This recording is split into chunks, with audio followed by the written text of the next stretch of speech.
Friends, welcome to my YouTube channel Rupal education classes.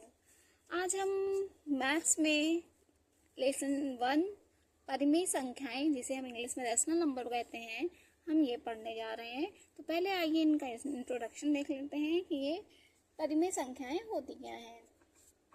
तो ये आपका चैप्टर का नाम परिमेय संख्या है। तो इसमें सबसे पहले हम देखते हैं प्राकृतिक संख्या। अभी हम लोग एक एक करके हम लोग सबकी डेफिनेशन देखेंगे, ठीक है। सबसे पहले आपका आता है प्राकृतिक संख्याएं। तो आप सभी को पता होगा कि प्राकृतिक संख्याएं क्या होती हैं, जिसे हम नेचुरल नंबर कहते हैं। प्राकृतिक संख्या इंग्लिश में हम क्या कहते हैं इसको? Natural number. Natural number. तो इसकी डेफिनेशन क्या होती है? प्राकृतिक संख्याएं वे होती हैं जिन्हें हम गिन सकते हैं। तो गिनी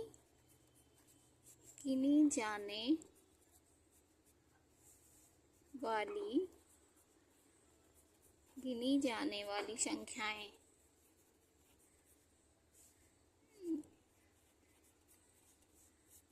संख्याओं को प्राकृतिक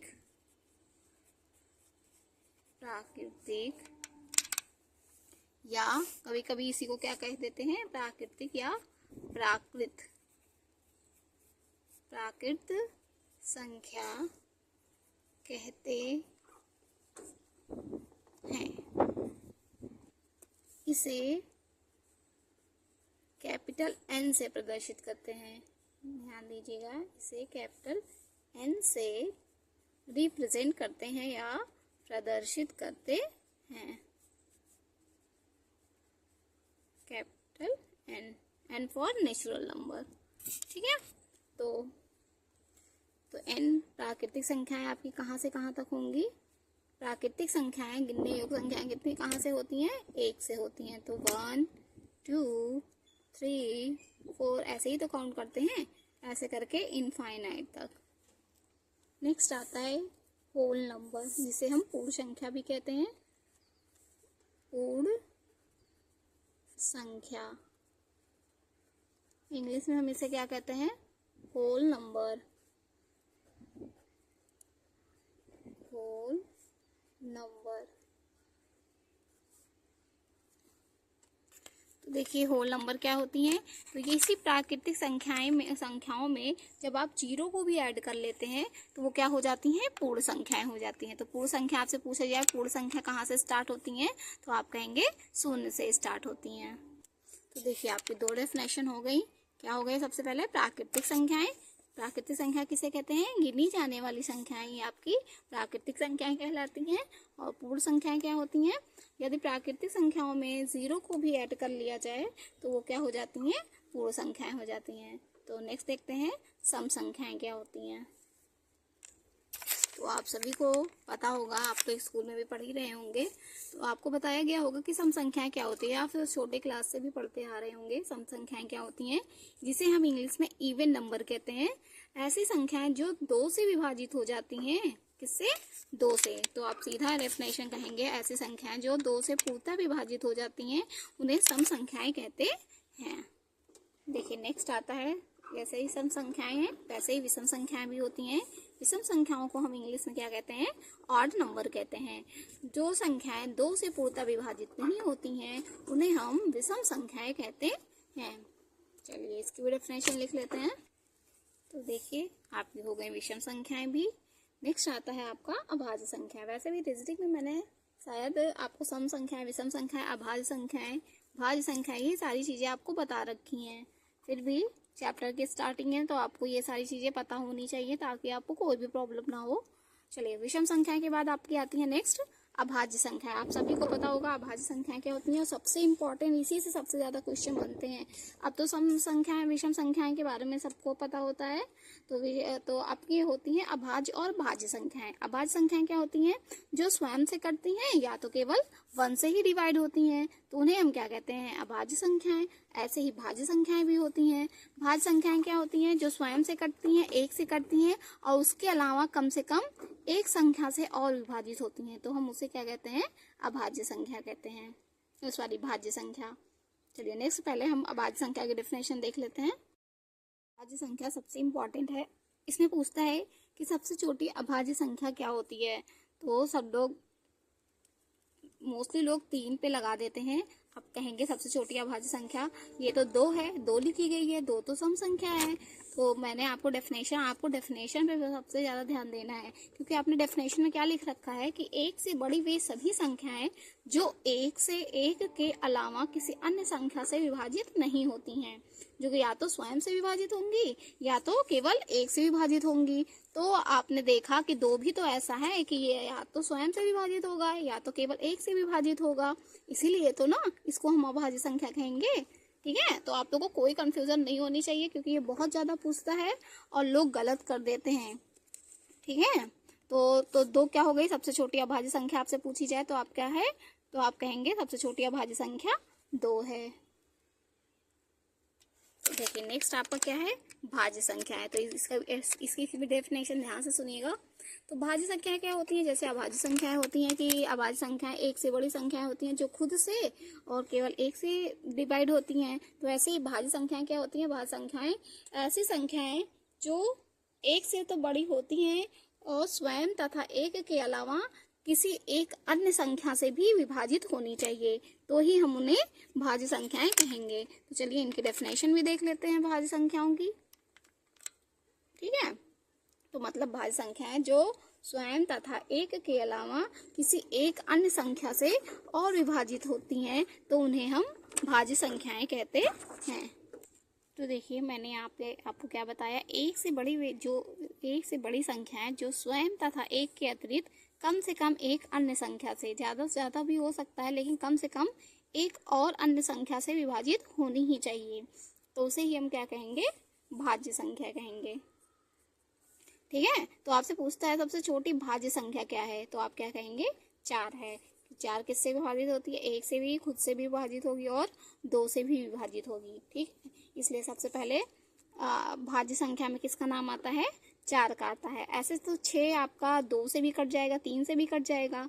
ठीक है, लेकिन उसने कह दिया है कम से कम 1 से विभाजित होना चाहिए, ज्यादा से ज्यादा कितने से भी विभाजित हो जाए। ठीक, तो आई होप आपको सारे आपके डेफिनेशन क्लियर हो गए होंगे। चलिए 1-2 को डेफिनेशन और आपके बचे हुए हैं, उसको भी देख लेते हैं। तो देखिए आपकी पूर्णांक संख्याएं क्या होती हैं? पूर्णांक संख्याओं को हम इंटीजर नंबर भी कहते हैं। तो वे सभी पूर्ण संख्या, पूर्णांक है तो संख्या पूर्ण होनी चाहिए, दशमलव में नहीं होनी चाहिए। ठीक है, तो वे सभी पूर्ण संख्याएं जिन्हें धनात्मक और ऋणात्मक चिन्हों के द्वारा व्यक्त किया जाता है, उसे ही हम क्या कहते हैं? इंटीजर नंबर कहते हैं। ठीक, लेकिन वो क्या होनी चाहिए? पूर्ण होनी चाहिए। तो क्या आपका 0 उसमें शामिल होगा? तो आप कहेंगे हाँ, 0 भी तो एक होल नंबर है। ठीक है, तो 0 के साथ हमारी जो धनात्मक और ऋणात्मक संख्याएं जो सम्मिलित होती हैं, उन्हें हम क्या कहते हैं? पूर्णांक कहते हैं। इंग्लिश में हम इंटीजर नंबर कहते हैं। तो परिमेय संख्याएं आई होप आपको समझ में आ गई होंगी।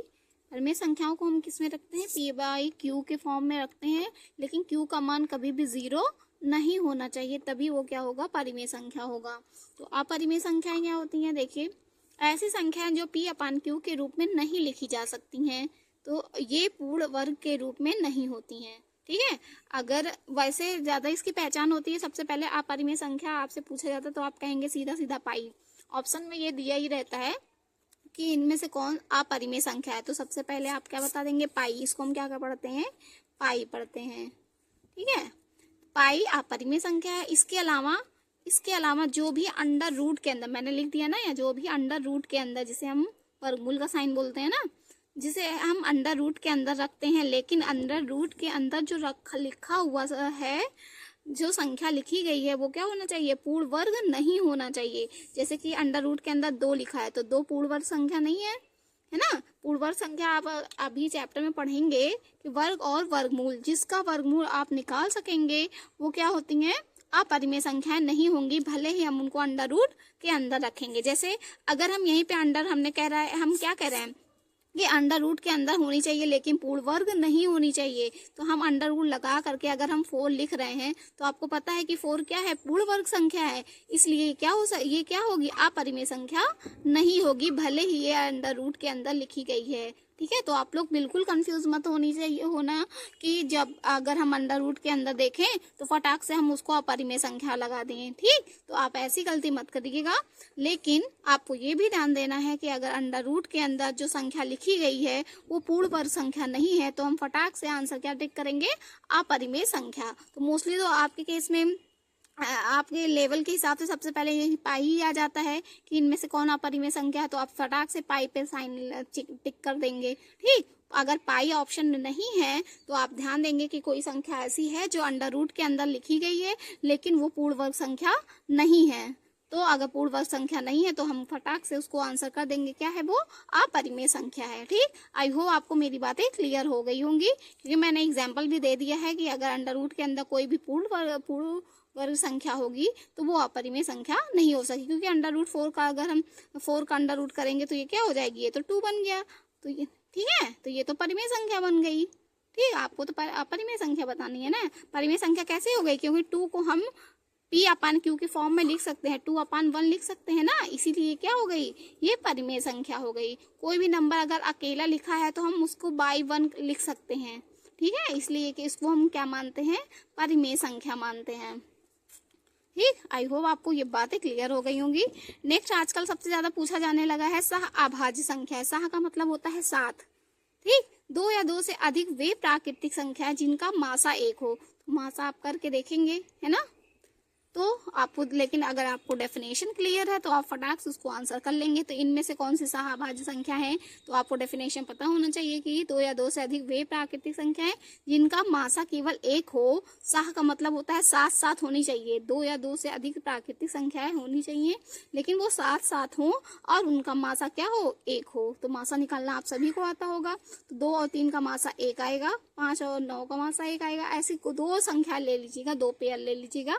अगर उनका मासा करने पर आपको वो मासा उनका 1 आ रहा है तो वो क्या है, सहअभाज्य संख्याएं हैं। ठीक, तो आपको डेफिनेशन अगर क्लियर रहेगी तो आप इजीली उसको बता सकते हैं। नेक्स्ट है आपका जुड़वा अभाज्य संख्या है, डबल प्राइम नंबर। अब तो सबको पता है कि सब अभाज्य संख्या आप जान ही गए हैं, तो इसलिए आप क्या हो गया, नया तरीका ढूंढा गया बच्चों को फंसाने का। ठीक, क्योंकि आप एग्जाम है तो कुछ चीजें तो कठिन दी ही जाएंगी, है ना। तो जुड़वा अभाज्य संख्या, डबल प्राइम नंबर क्या कहते हैं, अभाज्य संख्याओं के ऐसे युग्म। ठीक, तो यहाँ पे क्या कहा है, जब सहअभाज्य का है तो कोई भी प्राकृतिक संख्या आप ले सकते हैं। प्राकृतिक संख्या आपको पता है कि 1 से अनंत तक। ठीक है, गिनने योग्य संख्याओं को प्राकृतिक संख्या होती है। ये इसमें हमें नहीं ध्यान देना है कि भाज्य हो अभाज्य हो, कि सम हो या विषम हो। इसमें हमें ये चीज ध्यान नहीं देना है किसमें, सहअभाज्य संख्याएं में, लेकिन उनका मासा 1 होना चाहिए। लेकिन जुड़वा अभाज्य संख्याएं में 2 कंडीशन है। पहली तो संख्या क्या होनी चाहिए, अभाज्य होनी चाहिए, और उन दोनों संख्याओं के बीच का अंतर कितना होना चाहिए, 2 होना चाहिए, तभी वो क्या होंगी, जुड़वा अभाज्य संख्याएं होंगी। जैसे मैंने एग्जाम्पल ले लिया है, जैसे 3 और 5 ये दोनों ही क्या है, अभाज्य संख्याएं हैं। ये दोनों ही अभाज्य संख्याएं और इनके बीच का अंतर कितना है, 2 है, इसीलिए क्या हो गई, जुड़वा अभाज्य संख्याएं हो गई। ठीक, आई होप आपको बातें क्लियर हो गई होंगी, क्योंकि अगर आपको इन सारी केसेस में अगर आपको अच्छे से डेफिनेशन क्लियर समझ में आया है और पता है तो आपका डेफिनेशन दे करके अगर कुछ भी पूछा गया तो आप इजीली बता सकते हैं। ठीक, नेक्स्ट क्या है, शांत और शांत दशमलव। ये थोड़ा सा आपका इससे रिलेटेड क्वेश्चन आजकल आने लगा है। तो देखिए, परिमेय संख्याओं का दशमलव रूप क्या होता है, शांत। शांत का मतलब होता है कि आप डिवाइड किए जा रहे हैं, एक समय के बाद वो कहीं ना कहीं जाके कट जाएगा, तो उसे हम क्या कहते हैं, शांत दशमलव। अशांत का मतलब होता है जो हम अनलिमिटेड टाइप, देखिए जैसे ये है 1/7 लिखा है, तो हम 7 से 1 में भाग करते हैं, वो कभी कट ही नहीं रहा है। ये इसके ऊपर बार का मतलब क्या रिप्रेजेंट करता है कि 7 तक कटने के बाद फिर से वो 1 4, मतलब यही चीज क्या होगा, बार बार रिपीट होगा। तो इसलिए हम बार बार ना लिख करके इसके ऊपर क्या लगा दिया जाता है, बार लगा दिया जाता है। ठीक, जैसे 0.6 है, इसके ऊपर बार है तो हम इसको कैसे लिख सकते हैं, 0.6666666।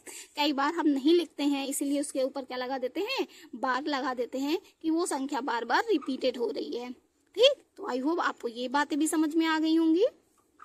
ठीक है, शांत का मतलब वो कहीं ना कहीं जा करके डिवाइड हो जाएगा। अशांत का मतलब होता है कि वो कभी डिवाइड नहीं होगा। आवर्ती का मतलब होगा कि बार बार रिपीट होगा। एक निश्चित टर्म के बाद, जैसे ये इतनी संख्याएं आ गई, इसके बाद फिर से वो बार बार अगर आएगा तो अशांत का मतलब होता है कभी रुके ही ना, और आवर्ती का मतलब होता है रिपीटेड, रुके भी ना और बार बार रिपीटेड हो, तो उसे हम क्या कह देते हैं, अशांत आवर्ती कह देते हैं।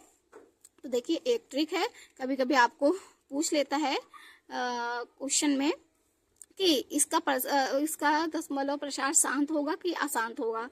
तो आप थोड़ा सा ट्रिक है यहाँ पे, परिमेय संख्याएं p/q में यदि q का अभाज्य गुणनखंड, q का मतलब या फिर अंश और हर आपको पता होता है, न्यूमिनेटर डिनोमिनेटर, अगर यदि डिनोमिनेटर क्या है 2 की घाते m या फिर 5 की घाते n के रूप का हो, तो वो क्या होगा, हमेशा दशमलव प्रसार शांत ही होगा। ठीक, जैसे मैंने एग्जांपल दे दिया है, जैसे 3/8, तो 8 को हम क्या लिख सकते हैं, 2 की घात 3 लिख सकते हैं। तो हम बैठ के उसको सॉल्व नहीं करेंगे, 8 से 3 में भाग दे करके बैठ के सॉल्व नहीं करेंगे, हम सीधा कह देंगे इसका दशमलव जो प्रसार होगा वो क्या होगा, शांत होगा। आपने कैसे बता दिया, ट्रिक से बता दिया, क्योंकि अगर q का मान 2 की घाते या फिर 5 की घाते के रूप में होगा तो वो क्या होगा, दशमलव प्रसार शांत होगा। तो आपको ऑप्शन में ऐसे दिया है, दशमलव प्रसार शांत होगा, अशांत होगा, अशांत आवर्ती, शांत आवर्ती, ऐसे ऑप्शन में दिया रहेगा। तो आप फटाक से देख लेंगे कि यदि 2 की पावर या 5 की पावर के रूप का है तो वो दशमलव प्रसार शांत ही होगा। तो आई होप आज का सेशन आपको पसंद आया होगा। तो नेक्स्ट वीडियोस में हम क्या करेंगे, एक्सरसाइज करेंगे। तो ऐसे ही अगर आपको मेरी बातें समझ में आ रही हैं इजली, तो आप मेरे चैनल से जुड़े रहें और ज़्यादा से ज़्यादा लोगों को शेयर करें, ताकि वो अच्छे से अपने NMS परीक्षा की तैयारी इजीली कर सकें और स्कॉलरशिप प्राप्त कर सकें। तो मिलते हैं नेक्स्ट वीडियो में। Thanks for watching.